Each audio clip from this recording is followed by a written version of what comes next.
He's Howard Ibach, a former copywriter and creative director and the author of 2 books on the creative brief. And he's Henry Gomez, an ad agency strategist with 28 years of experience. Together, Henry and I are the Brief Brothers. We love talking about creative briefs, briefing, and advertising. Henry, we've got 2 fascinating young guests today. Their names are Chirag and Samita. They are coming to us from far, far away with a cool project that they're going to tell us about. Let's join the conversation. All right, Henry, we're back with another episode. Today, we're joined by 2 young advertising professionals far, far away. One is calling in from Dubai, the other from somewhere in India. And since India is a big country, we'll ask her to tell us exactly where. So they are up late for us. The young man on, well, I don't know what side of the screen it is, but the young man is Chirag Kushalani and Samita Balakrishnan. Yes, you got that right. Okay. I believe are you both strategists in your respective countries? And you met online. Okay. So Henry and I are delighted to have you on the Brief Brothers. What really drew my attention to these 2 young people is, first of all, Chirag reached out to me. We connected on LinkedIn. That's kind of our go-to place. And he said, I have a story I want to tell you. And we had an advanced conversation on Zoom, and he talked to me about this organization, this group that he's assembled. And that's how we met Samita, who was a student at a pretty cool school in Sweden, and she'll tell us more about that. So the organization that they have put together is coordinated with and kind of nicely synced with Cannes, which is happening right now. And it's called the Loudest Roar, and they're going to tell us about that. But first, I'd like each of you to share with our viewers a little bit about you. I know, Chirag, you came to the United States and studied in Illinois, and you did an internship in Chicago. I don't know as much about you, Samita, so share with our viewers a little bit about who you are, what you got, how you got interested in advertising, and then we can segue into this really cool organization that you've started for young advertising professionals, not all creatives, but young professionals. Chirag, why don't we start with you? Absolutely. I mean, firstly, thank you for having us. I mean, this is something I've been looking forward to, and I mean, you're actually one of the only podcasts, right? Like, who's been championing young talents. So it's really cool being here. My story, I think, started like I knew at the age of 15 I kind of want to get into this industry, and it was like a really weird way though. I was watching these teleshopping commercials as a young 12-year-old, trying to just think about winning some gold for my mom. Like, you know how those things happen, like where you guess the celebrities and if you get that right, you win gold at like 4 a.m. And I like was just like trying to call them, wasted a lot of money, only to realize the fact that I had fallen for a scam. But what I got out of that was this whole idea that, wait, advertising can persuade people. And the fact that, I mean, I might have fallen for the most worst way possible, but there is a good side to it. And I think that's what kind of drew me into advertising, this idea of like persuading minds, changing behaviors. And we're seeing more and more of that as we get into with Cannes Lions as well. But that kind of led me to studying in the US, getting into account management, but slowly realizing that actually my heart is in strategy, like a lot of people. Kind of build my own portfolio through it. And now I'm a senior strategist at AKQA in Middle East.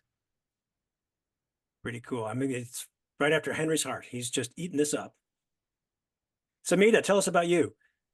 Absolutely. So I'm from the southern part of India, from Bangalore city, where I grew up, studied, and went to college as well before I went to Stockholm. And like I said earlier, when I introduced myself to you over email, I told you that Bangalore brought me to the world and also advertising. But I'm really from an indigenous community in the hills, and I sort of make sure I say that everywhere I go because it makes me who I am, whether as a person or as a strategist in advertising. But where it started for me with advertising is actually in high school, in Bangalore, in my English class, where my English teacher put up these Gucci ads for us that showed women in a sort of submissive light, some notorious Gucci ads. And we sat down and we dissected those together, and I learned about for the first time, I'm like, okay, there are actual people behind these ads making these decisions of what they can show, and this has real impact. And like, here are a bunch of kids just sitting in class and discussing this. So this stuff travels across the world, and we were learning about things like the sign and the signifier, where we really learned the importance of language. And I often say this, that I think in 5 languages. So I really am into the nuances of different languages. And I think that's sort of how I landed up in creative communications, where I studied communications, media, and psychology in college and university in Bangalore. And then I sort of stumbled into copywriting and advertising. But then I went to Stockholm, to Hyper Island. It's a digital media and business school where I did the content developer program. And this was just last year. So I kind of spent a year and a half seeing what else is there for me in advertising. And that's when I think I sort of very naturally fell into strategy, because while working on different projects, I realized that I want to be involved at a much earlier stage. When we have to translate a brief, or we have to challenge the brief that a client gives us and define the problem. I realized that I'm much more useful there. Like, I thrive in that space, and these are things I like to do for myself as a creative anyway. So I decided, okay, you know what? I'm diving headfirst into strategy. This is so much fun. And yeah, I think, like, also I'm someone who's been involved in a lot of different things since I was a kid. I dance, I sing, I paint, I love football, I read movies, all of that. And I think I've always been inclined to things that allow me to combine all of it, all of life, really. And I think strategy allows me to do that. It allows me not to pigeonhole myself into something, even though it's a role in the advertising world. I think it's so vast, and there are so many possibilities, and there's so many different types of strategies that you can be. Well, So, yeah. Henry, I think we've got 2 candidates for Brief Brother number 3 and Brief Brother number 4 here. These 2 young people are just, there's a lot to unpack in what you've both said, and I want to try to address a couple of things that you said, Samita. But I see too often, and Henry, I think we might agree with this, maybe not, but I see too often on LinkedIn, for example, a lot of lamentations on the part of creatives who tend to be older about the demise of the business, about it's not what it used to be. It's, all the best creative happened years and years ago. And Henry and I pushed back on that a lot. And what gives me so much hope and positivity is when I hear this kind of energy coming from you. And that's the other thing I get from all of the young professionals that we've talked to so far, exude this enthusiasm and fascination with our industry. And it's encouraging. It sometimes baffles me, but I'm grateful for it. So in keeping with that, I want to go back to something you said, Samita. You said you are deeply connected to your indigenous background. Yeah. One of the things that Henry and I love to talk about is that to be a good strategist, to be a good brief writer, you have to have empathy. You have to be able to walk a mile. You have to walk a mile in another person's shoes. And here in the States and in other Western other Western societies, that can get you in trouble for saying that. You could be accused of cultural appropriation. If I'm in a certain category, a certain ethnic category, a certain sexuality, and if I'm not that, I can't stray into another lane and try to see the world through their eyes. Even though one of the things that I love to quote Henry over and over again is that when you write a description on a creative brief of who you're talking to, target description, description, he likes to create a costume using words that the creatives can put on and see the world through the eyes of that particular customer. If you live in New England and you're talking to people in Kansas, you got to be able to do that. If you live in Bangalore and you're talking to people in Dubai, you've got to be able to do that. Talk to me about how you feel your connection to your indigenous background has helped you as a strategist. Mm-hmm. Oh, I'd love to. So I actually tell the story quite a bit, but I feel like even though I chanced upon strategy formally as a role only in the last couple of years, I feel like I actually go way back as a strategist. In that I feel like my first project might have been a documentary that I shot with my teammates from college on my indigenous community, and we were basically covering our annual festival as a means to touch upon different aspects of our culture. And we had this major barrier during the festival, which was basically we couldn't shoot at the main site or the main temple. It was forbidden. No cameras there. It's considered a very holy site, and people are like watching you with hawk eyes, and you're just not allowed to take out even your phone camera to shoot. So my teammates sort of lost hope. They said, well, how are we going to talk about this festival if we don't shoot the main thing? And then we kind of had to sit down, and I was the one in that situation where I knew my culture the best, so I kind of had that responsibility to lead and reframe the problem maybe, or reframe the strategy. And I decided, okay, you know what, we can't shoot the main site, but this festival is, or this community is not about the main temple, but it's about everything that happens around it in preparation for the festival. What are people doing at home? And so we sort of went to like different villages. We talked to people about the fact that you're forbidden to shoot here, and then kind of getting the why. And we got all sorts of interesting stories out of that. We actually ended up shooting all the rituals, the BTS, if you will, of what happens when you're gearing up for this festival. And that actually gave us a wider lens through which we looked at my community and my culture. So I would say that was my first project as a strategist, even though it wasn't in advertising. Yeah, I would say, and this is something that I've learned over the course of my career, that the more constraints you have is usually a good thing, because ultimately the creative solution that comes out of it is something you couldn't have predicted if you didn't have those constraints. So, having those types of challenges, I think that's really where creativity pays off, and being able to look at a problem laterally and from different angles and come up with a solution. I think you learned a valuable lesson very early on. Absolutely. And like Howard said, a very important trait of a strategist is empathy. And I think that a lot as well, empathy and humility, just not being like, oh, not judging a culture for, forbidding something like that, but more like understanding the people and respecting them and saying, you know what, we can listen to them, accommodate their needs, and maybe work at this a different way, come at this a different way. And I think that applies to almost every problem, because every client and every problem is unique. And sometimes as strategists, we fall into the traps of frameworks and things like that to achieve or arrive at a solution. And I think we kind of need to ditch that sometimes to really look at the client and the problem and the context. Yeah. How many languages do you speak, Samita? So let me think. She has to English. count. She has. So of That's a course, good sign. English, Badaga, which is my indigenous language. We're also called the Badagas. I speak Hindi, Tamil, and my local language in Bangalore, which is Kannada.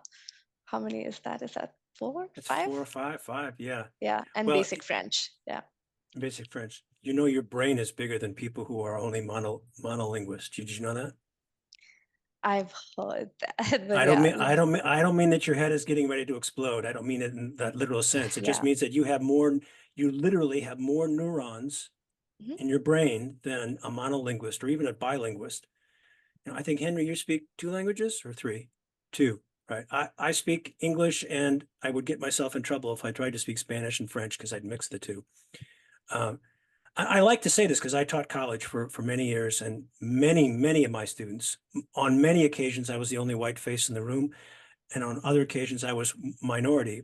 And most of the students in my classroom were multilingual, and that was a barrier that they had to overcome. I know I'm straying a little bit from our normal topic, but I just wanted to point out that when you have when you have the ability to speak multiple languages, your brain is bigger. It also just helps you see the world through other people's eyes. I can't say that often enough.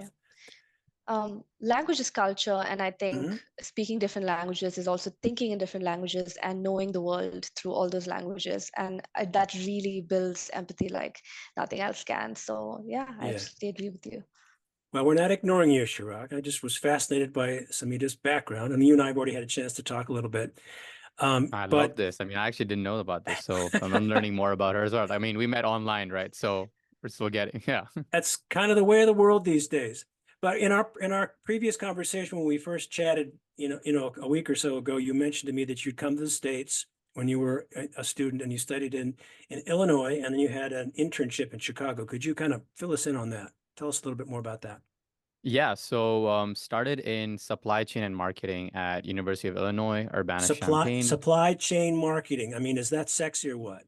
It was like a double kind of a major kind of a thing, right? So you do like logistics, the operation side, I guess that's where the account management in me came from, and then maybe marketing was just, I guess, there. I'm But teasing you. it kind You of know that, right? sorry. I'm He's teasing teasing you. I'm teasing you. You know, right? It's like, That is how the true. heck does a supply chain get into creative and strategy? But it's cool. We all come. Henry and I have talked about this many, many times. We all came from someplace else before we got to advertising. Yeah, and in And so did marketing, you. in marketing in general, what we see, like a lot of my clients don't necessarily have marketing backgrounds. They have some other background. They might have been with a client in another capacity, and there was this opening, and they went for it, and they got the job.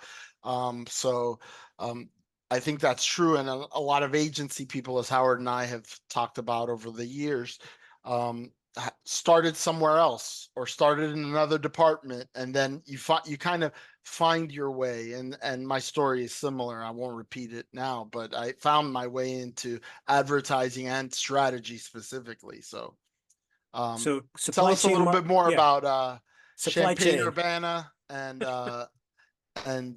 the Fighting Illini. Oh man. It was sad that our football team didn't do as well when I was there. Suddenly they started winning a lot more when I left. I don't want to be the reason for that, but I guess we'll just deem that a coincidence. But yeah, like I think for me it was a lot about while studying there, second year I kind of came back to Dubai, did an internship at Leo Burnett in Dubai. And then the third year was back in Chicago, which was at FCB Chicago. So I actually got into healthcare advertising, which was like where you can't understand what's the front page and what's the back page because of the terms and conditions. But kind of fell in love with that, understood that really well. And that translated to a full-time job at DDB Chicago, which continued the terms and conditions because now I got into banking. But that's where I started realizing that I actually really like strategy. I really like writing briefs. So that was a short stint, about a year, until I had to pack my bags for my the visas were just the toughest thing to get, right? I Well, could now tell you you a did. lot. I could tell you a lot of stories about DDB Chicago. There were colleagues of mine. I worked at Alma DDB for 5 years on the McDonald's account. And of course, DDB Chicago at that time had the general market business for McDonald's. We were doing the Hispanic. So yeah, it's a lot of fond memories there of DDB Chicago. Well, in the space of about 4.5 seconds, he dropped three legacy names: Huge. Leo Burnett, DDB, and FCB. I mean, what you could a young person entering our business could hardly get a better education, a first start, than in those three agencies. It's almost like the Ivy Leagues of American agencies. What is your biggest takeaway from one or more of those experiences? I think it was a lot about. That's such a good question, actually. Sorry. I think because when you think of it collectively, like it's amazing like the opportunity that this was. And for me, what I did realize that it was perhaps a lot about the connections I was able to build. And it was all through LinkedIn, right? It was like having those information interviews, really understanding the business and just connecting on a human level. Because I think the resume and CVs can only do that much when you're applying, but when people attach a face to it, they attach that passion, that emotion to where do you want to go? Because at the end of the day, even now when we are hiring for interns and I'm on the other side, it's not about the skill set, but rather the eagerness and the enthusiasm. I felt like maybe that time, or hopefully even now, I've been able to demonstrate that more in these conversations through a lot more proactivity as well. Okay, let's turn our attention to this really cool thing that you two started called the Loudest Roar. So I'm going to just, and you can do a screen share if you want, but both of you tell us what was the genesis for this. Tell us what it is. What's the genesis? And, you know, we're recording this on a Friday. Is this the first day of Cannes? Or one of the first days of Cannes in? No, Cannes starts next week. I think we said Okay. The 17th. So The 17th. So I this think is in we'll advance. rush to get this episode out to make it timely. Yes, exactly. So what is the Loudest Roar? How did it come about? Tell us more about it. Absolutely. Before Chirag dives in, I wanna say that this is actually started by Chirag and some of his peers last year, and this year he was gracious enough to open it up to more young talents like me to like join and build this with him. So yeah, he's the main ideator of the Loudest Roar. Okay. She's been kind. The gratitude is all mine. But I'll actually get to how Samita also kind of came by, because for me, it was a lot about, so the Loudest Roar is a fantasy league for Cannes Lions, and it's all about giving every young talent a voice, because for the longest of time, every awards festival, every decision that you read on PR has been dominated by seniors telling us that what is the best campaign, or them telling us that this is the one that should win the awards. But I felt like that's amazing because they have that expertise, but it also made me recognize that we do have a voice, and we kind of just wanted a part of the conversation, kind of step into it. So the challenge I kind of posed for everyone, and including me, was how can we create a platform that allows everyone to step into the role of a Cannes Lions judge? So in the loudestroar.io, what you can now do is you can look at the short list for select categories, predict which campaign would win, also learn from different judges who have actually served in those Cannes Lion juries, and really understand what is it that goes behind creating impactful work.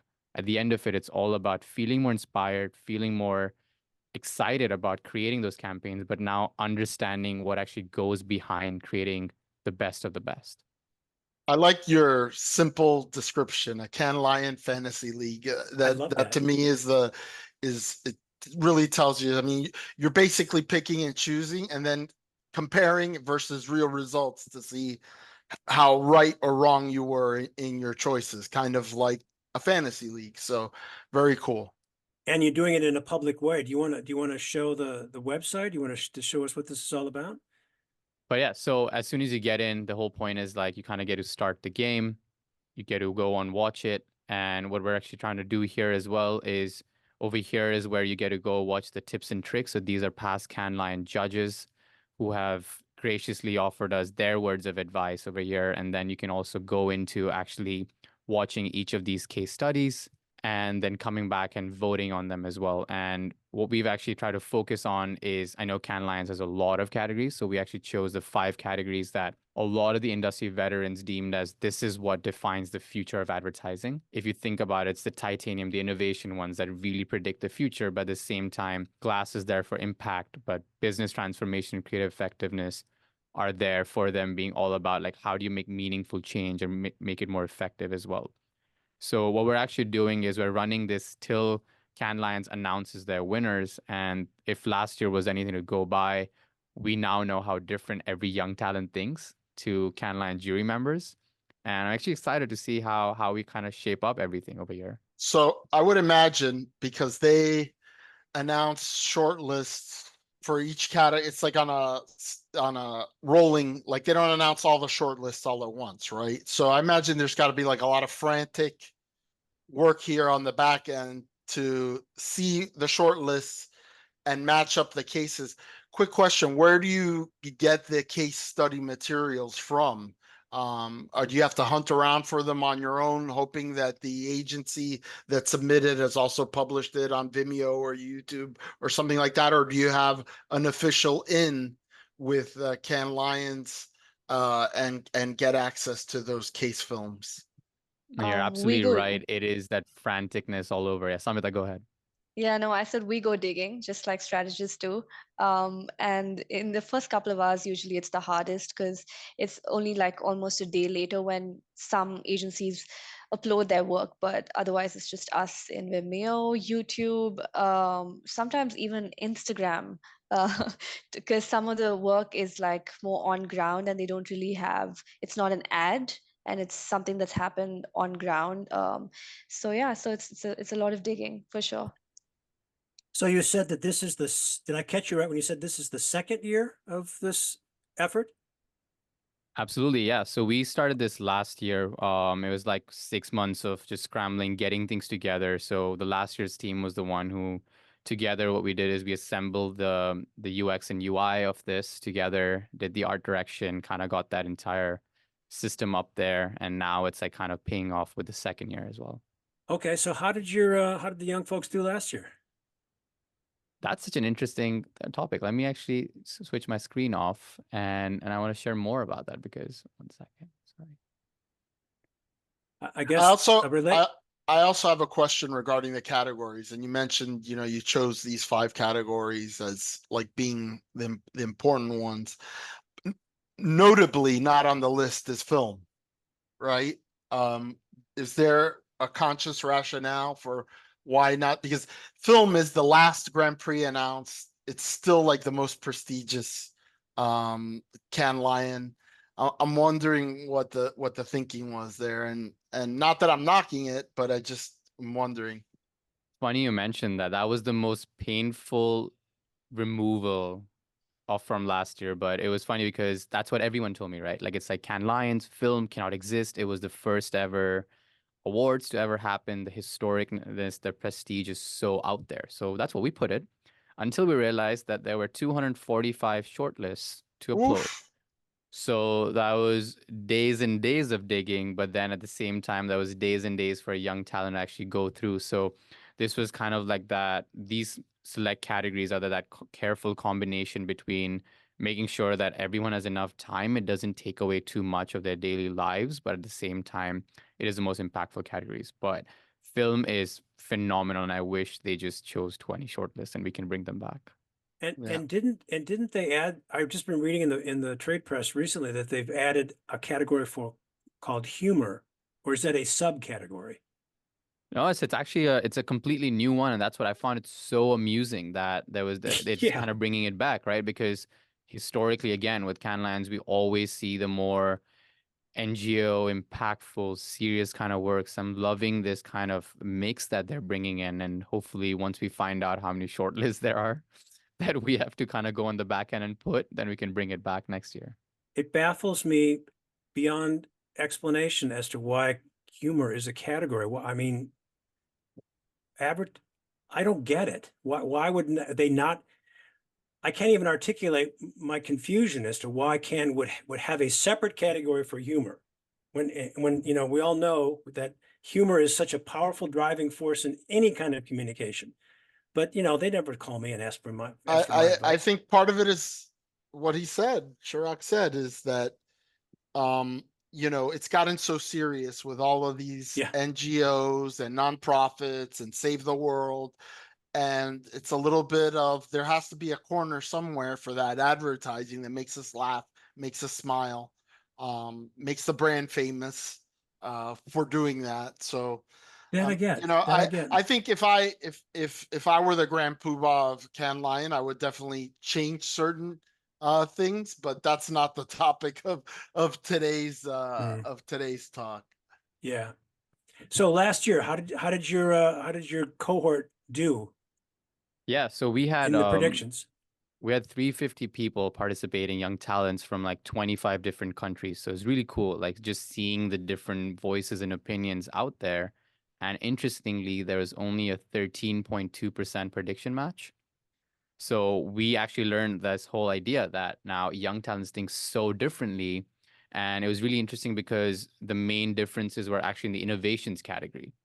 So we were seeing that young talents were predicting for this one campaign called Mammoth Meatball a lot, and it actually just got shortlisted. Whereas the one that actually won was Mouthpad, which was all about like being able to use your tongue to increase accessibility. And it kind of got us to learn a lot more about how people think out there, especially young talents, where the mammoth meatball was just such a weird concept that was so cool. It was recreating like mammoth meat through like science and art, like creativity altogether. So just that notion, the novelty of it really moved them. But at the end of it, what we realize is also through learnings that the judges chose something that is more meaningful, more impactful on a daily life as well. So you start seeing these different voices and opinions around of what are young talents thinking or what logic they're coming from. One of the other things we also learned was how they kind of voted for Apple all the time as higher than what the actual jury did just because of the brand love. So again, each of these learnings kind of, even when we're getting feedback afterwards from the people who participated, were all about how interesting it was in learning that there are all these different opinions, but at the end of it, how it's about that impact, about the longevity, but also about seeing things through different perspectives. So was that? Go ahead. Go ahead. No, go ahead, Henry. There's an interesting facet to this as well, which is if you're doing this as a person online, as a fantasy league, you're looking at the work and you're reacting it to by yourself, whereas a jury is a different animal, right? There's a group psychology involved in participating in a jury, and is there really, Henry? Is it done all in the same room, or is it done online these days? For the Grand Prix. So what happens in Cannes is for these awards, the judges are looking. They are together. They're in a room. They're looking at all of these case entries, and they're debating. They're debating whether this rises to the level of a gold, whether it rises to the level of a silver, whether it's only a bronze, or whether it does. And so they do. I don't know for all of them, but I know for sure the Grand Prix are debated and they're talked about. So yeah, I would imagine, and I don't know that we can know what the difference is between looking at a piece of work individually, but there's certainly that aspect of when you're participating as part of a jury as opposed to when you're just presented the evidence. If we're going to use the nomenclature of a trial, right? We have a jury, but there's also evidence. But we know that in a real trial, that the deliberation of the jury is one that's a group activity. So absolutely. What's the breakdown of, you said about 350 young people participated last year. Do you know the breakdown, strategists, creatives, account folks? So it's actually a mix of mostly creatives, because just again, like it just appeals to them a lot, right? Especially the ones who are coming from the Miami ad schools and different ad schools, or a lot from Brazil or India as well, just given the exposure of Cannes Lions and the importance of awards and the recognition that kind of drives that. But we did see that even the winner, so it was Louise Smith. She was from Miami Ad School, a creative who went on to even do internships in DDB India, and she actually won a portfolio revamp with Pimp My Portfolio as well. So it was really cool because it was the gift prize, but then it was also Pimp My Portfolio. Camilla was really awesome in sponsoring a portfolio revamp, and then there was also the mentorship program through University of Planning. So you have some incentives really to get people to sign up and be part of this. What do you see as the participation this year? Is it going up? Yeah, so again, this year, little early to tell still, but what is always been the case, I think even last year, was just how phenomenally supportive the industry was. I mean, to be getting these CCOs, CEOs who take the time out, record these videos, and then kind of share their opinions was really amazing. But what we're starting to see more and more traction around is in even us building more with that authentic voice that we want to be bringing. That at the end of the day, it's about kind of reaching more young talent, inspiring them. And maybe Samita would be able to talk more because it got her attention. So hopefully it's also kind of bringing in more people to not just want to be part of this, but also collaborate in building this together. Do you want to add to that, Samita? Yeah, absolutely. So I actually chanced upon the Loudest Roar last year after it was over, and I can't even remember how I came across it, probably on LinkedIn, but I did. And then I was like, okay, you know how you see ads sometimes and you go, I wish I'd created that, or I wish I'd been part of that process. And then I think it sparked that in me. And yeah, lo and behold, a year later, I get to be a part of this, which is so cool. And I think I would have like, I'm going to participate this year as well, look through the cases myself. But then I think like just being able to build it, I think it's so interesting also as a strategist to be part of something like this, where I'm like, how do we, keep refining and evolving and building our strategy to actually get more young talents to care? Because I think I'm the audience as well, a lot of people like me. And yeah, it's nice to sort of be able to work that out with Chirag, draw from his experience as well, both from last year and also his experience as a strategist, to go, okay, like, what do we change? Like, how do we, keep pushing this to more young people? Like, what will get them to care? That's a very, very useful and interesting exercise for me. So, yeah. What's your answer? What are you doing now to increase the participation, and how can we help?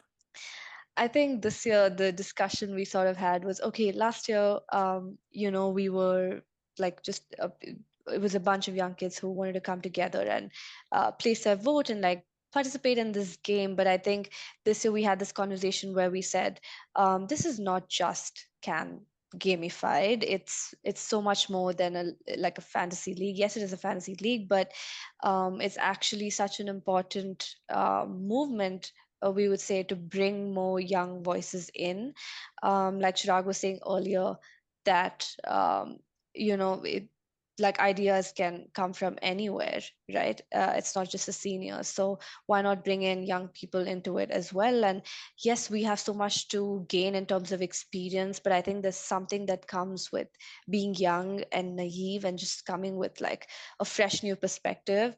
So I think this year we were like, okay, I think we need to actually find ways to tell young people, look, your voice matters. There are many meeting rooms where we just tend to sit, observe, which is also great for our learning. But I think sometimes there have been instances, even for me as an intern, where I'm like, I need to say something. I need to say something. There's something I know. I have to make it known, even from a cultural, point of view as well. So I think that is so valuable.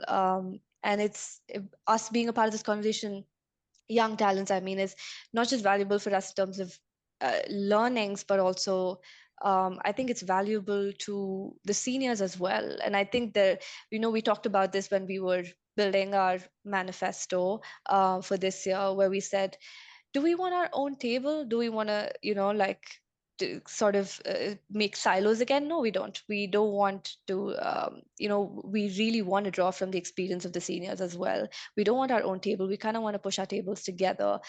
This is something our art director is saying as well. We want to push our tables together, just get more seats at the table for young people and really diversify who's, has a say in award-winning work in this case. I have a couple of thoughts that occur to me while both of you have been talking. Well, the first is, for people that have never been to Cannes, to the festival, it's very motivating for the people that go, right? Because you're there, you go during the day, there's these talks that are, some of them are very, very good, some of them are just okay, I would say. But you're there, there's an energy of people from around the world, and then you're seeing the best work, and you're seeing the celebration of the people that did the best work and won, and you kind of come away reinvigorated and inspired. But that's a very small percentage of people that can actually go to Cannes.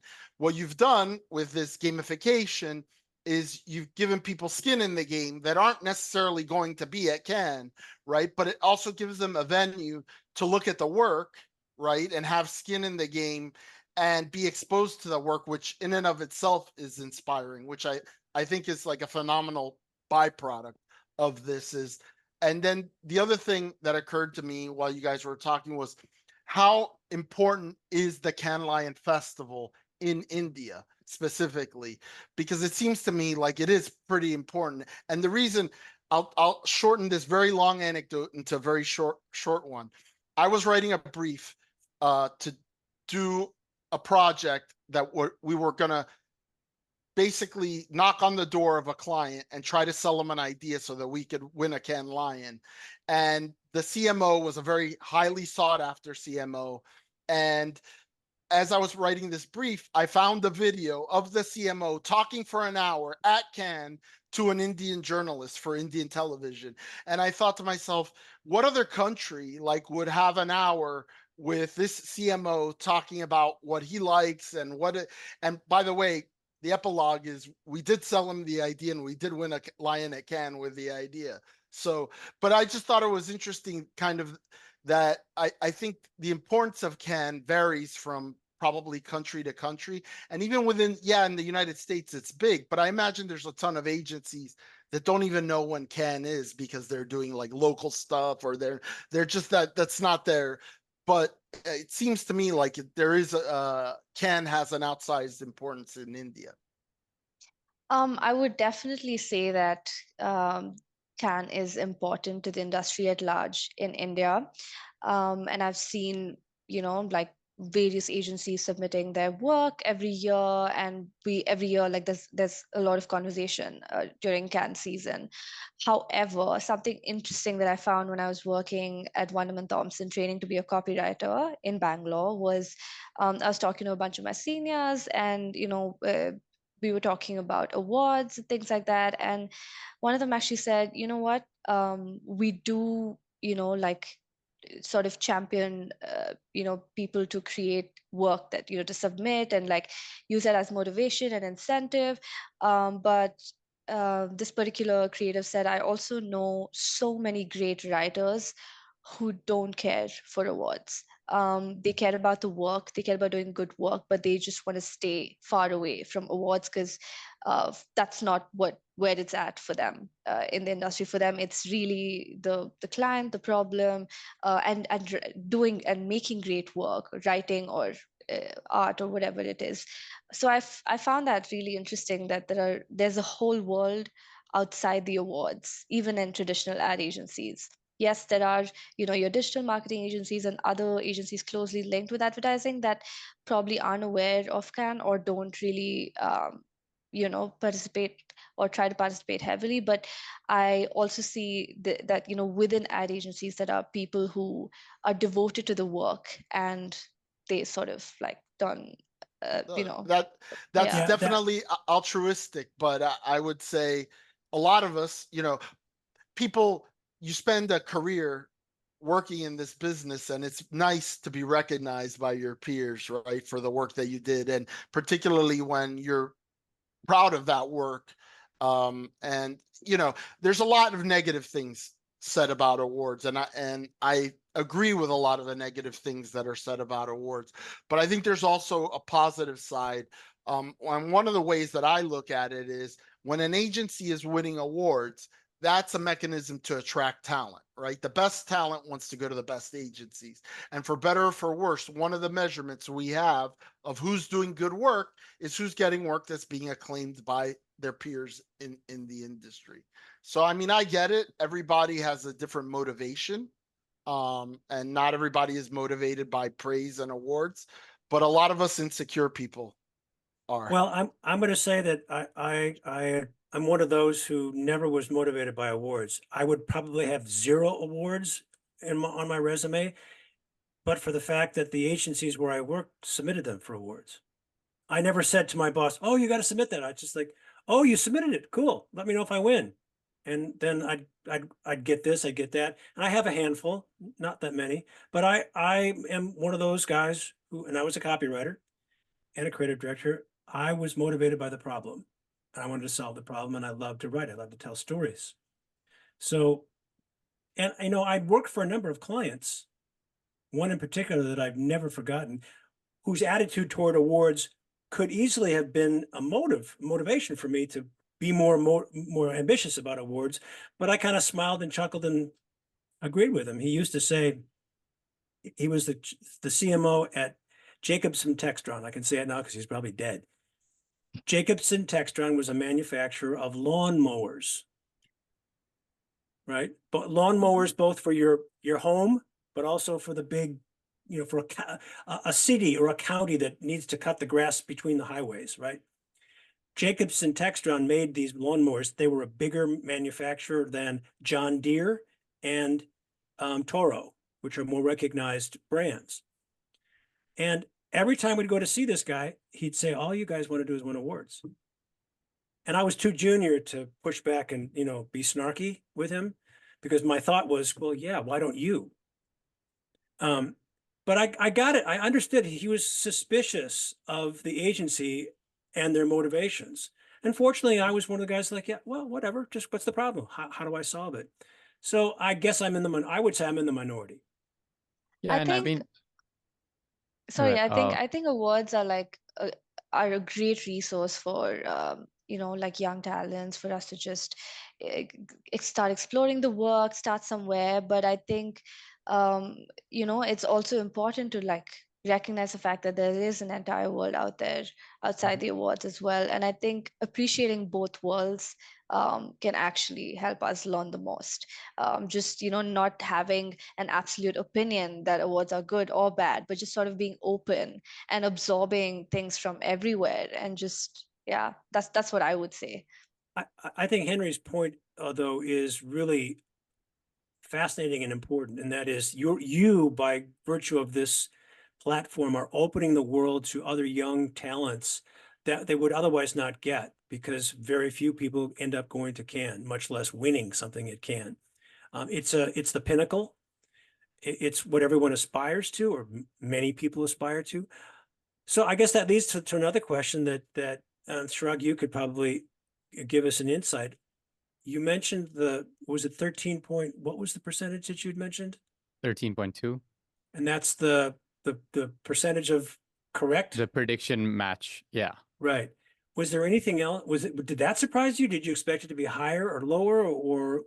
I think it was around that number. I was expecting between 20-ish. I definitely knew that there would be a big sense of difference because of just in general the priorities that we deem as young talents also, right? Like when you think about Mammoth Meatball, it was a lot about food insecurity and this aspect of like that was a big conversation as well last year. So a lot of the topical matters kind of took more priority when they're voting. So I was trying to understand a little bit of the psychology as well. But then what also goes back to is what Henry was saying. It's about the jury room discussion. And now that I've actually had a chance to be in a few of them, especially with LIA Creative Liaison, where there's a program where they just let you sit in a jury room and like let them like basically watch Fly on the how they're wall. discussing it. I was in a 12-hour discussion. I was like, I slept, I woke up, and they were still discussing. But the whole point of that was you start The meeting from realizing hell, that right? at the end of the day, there's actually this something that the CCO of Le Pub said to me, Minya Grigio, in our discussion. He was like, it's all about being subjective, coming in with that opinion, but also being open to that changing. So it's that's what I think for us, that's what it is about, right? It's like we want to test our instincts. We want to be out there. We want to have that opinion, but at the same time, it is important to have that sense of discussion, which is why actually this year we're launching a new experience, which is all about creating a jury room. So we're partnering with Jennifer Fisher. She is the Chief Innovation and Growth Officer at Publicis Group in Middle East. And she's graciously offered a time to be the jury president to our jurors who are going to be interns and young talents who are going to be coming together in a few days to be putting their own predictions as a jury of who will be winning in the Innovation Lions this year, since she also served actually in 2022 as a jury member. And we're actually going to get to test it in real time of how accurate they are based on discussions and what kind of conversations they get and how they kind of change their minds as well. That's interesting. Yeah, Very that cool. is. Henry and I have had numerous conversations about the dearth of training in our industry. And yet I'm hearing from you, because you both interned at agencies. How would you describe your experience as an intern? Was it truly educational, or were you pretty much in charge of learning what you needed to learn? In other words, was there structure to your internship? So I've been in unstructured and structured internships, right? I think in general, my assumption from the few places I have been at least a subcontinent or South Asia or Middle East as well, is that it's a lot more unstructured. It's about like where you kind of find your own value. It's about you finding your own place and actually approaching it. There's not going to be any set SOP or such, right? There's literally like you have to find your own meaning behind this. And for that, what I absolutely loved about that was that you could do anything. So in my first week of internship, I was the one coordinating with the client, writing a radio script, producing it in 5 languages, and then seeing it air just because they were understaffed and account manager was just doing different things. Whereas when you go to the structured side, you start learning about responsibilities. What is it about that you are responsible about, but also that aspect of how do you work with timelines? How do you work with inspiring someone else? But how do you work as a collective unit? Because at FCB, there was 50 interns. So you also learn this idea of collaborating, not just with people above your level, but also with your level. And to me, that is the toughest thing. You know, any group project, a school group project's way tougher still than any project with professionals in the advertising world. Interesting. I Samita. think for me, I'd like to talk about my recent internship at Valtecredon, Stockholm. I finished interning there in December of last year, and that was structured, but in a very interesting way. So it was a hybrid internship. I went in wanting to do an internship in strategy because I sort of explored copywriting while I was in India. And my mentor, my strategy mentor, she said, we'd love to have you as a strategy intern, but how about you also do a bit of copy because you have those skills and we'd love to like, let you use that as well. What do you think about that? And I said, I would love to, because I think in this industry, what I've noticed is that you kind of get stuck with a role, and this agency made me see it in a whole new light. I think when I was busy with strategy, I was busy with strategy, but when I had a little bit of time, um, and if there was nothing happening in the strategy department, I would immediately jump in with the creatives, contribute with an idea, or even finish a quick, like internal copy assignment for Ericsson, for example. And I think I love that being in a dual role, because being someone who likes to dip her toes in a lot of different places, I think it was so good for me. And I feel like I'll never get a role like that again, where I get to play strategist and I get to play copywriter as well.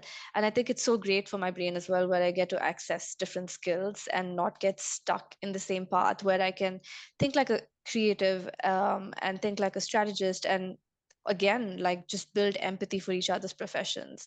And I think that's why I also love being a copywriter turned strategist, because I'm constantly aware of what creatives need, because I needed that when I was starting out. And as a strategist, it makes me think about, okay, how can I get the creatives interested about this? How can I get them like excited? How can I define the problem well enough for them to just dive in to the creative? And yeah. You're taking us back to our very first episode, I was which thinking the same thing. which we talked about what are the traits of a good brief writer, and I said, to be a good brief writer, you have to be a good writer. So there's a lot of overlap for sure, I think, with regards to copywriters and strategists, and because it is a form of copywriting. Your audience isn't the consumer audience out there, it's the internal agency audience. But the same tricks apply, right? Like, you need to get them to pay attention, you need to get them to take away a message. Definitely, having the copywriting background, I think, definitely gives you a leg up in terms of strategy. And also for the point that you mentioned, which is when you have been in the creative department, and I've never been officially a creative, but early on in my career, I worked at a small agency. And so I had to wear a lot of hats and I would get plugged in here and there. And I worked very closely with creatives. You learn, you know, your audience, and you learn that empathy. There's that E word again, empathy, of like, what does a creative need to be motivated, to be sparked by an assignment, and to be inspired. So agree So all let me, around. Chirag, what is your vision for the Loudest Roar? What's next? What do you hope for? Glad you asked. For us, I think the ultimate goal is to be able to work with Cannes Lions. We really believe that there is such strong potential to kind of bring young talents to the voices, get them more excited, get them more interested, because at the end of the day, no matter what the debates are about the future of awards, we know for sure that this is the biggest resource of inspiration.